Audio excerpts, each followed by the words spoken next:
أبو عمر الجولاني من مدينة القنيطرة. السلام عليكم أخي أبو عمر. وعليكم السلام ورحمة الله.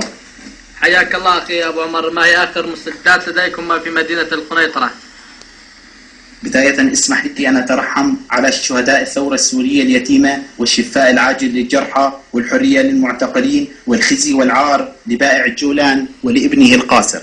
نعم، تم بعون الله السيطرة على كتيبة الصواريخ في خان الشيح واغتنام كل ما فيها، واشتباكات عنيفة دارت في تلك المنطقة، حيث تم السيطرة على 50% من الإسكان العسكري هناك الذي أصبح معقلا للشبيحة وجيش النظام. كما قام أبطال كتائب الصحابة ولواء الفرقان وكتائب درع الشام وسرية المهام الخاصة التابعة للواء السيد المسيح عليه السلام باقتحام كتيبة الدفاع الجوي 781 في منطقة خان الشيح رغم القصف الهمجي من قبل قوات النظام. وتم تكبيد قوات النظام خسائر كثيرة في الأرواح والعتاد، كما تم اغتنام كافة المستودعات ومعدات الوقاية من الأسلحة الكيميائية المتواجدة في الكتيبة، وانسحب أبطال الجيش الحر بعد إحراقهم لما تبقى من العتاد الأسدي.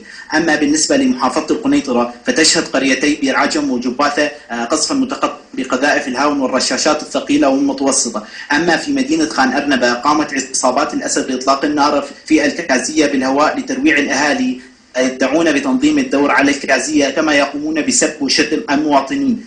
أما بالنسبة لقرية حضر قام أبطال كتيبة أحرار حضر وهم من الطائفة الدرزية بضرب فصيلة عين الدينة.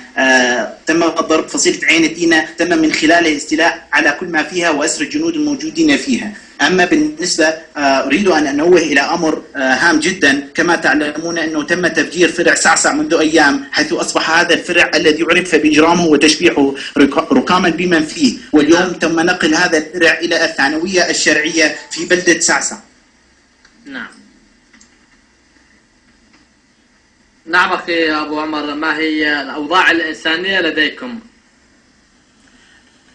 نعم، تشهد محافظة القنيطرة حصارا مشددا بمنع دخول المواد الأولية إليها، وهذا سبب أزمة إنسانية حادة لدى السكان والمهجرين الذين هم بزيادة مستمرة للمواد الغذائية، فلا يوجد غاز ولا يوجد خبز ولا يوجد كهرباء ولا ماء ولا وقود، والناس محرومين تماما من أبسط حقوقهم اليومية والبسيطة في الحياة. وحالة هؤلاء الناس مزرية جدا ومعاناتهم لا توصف.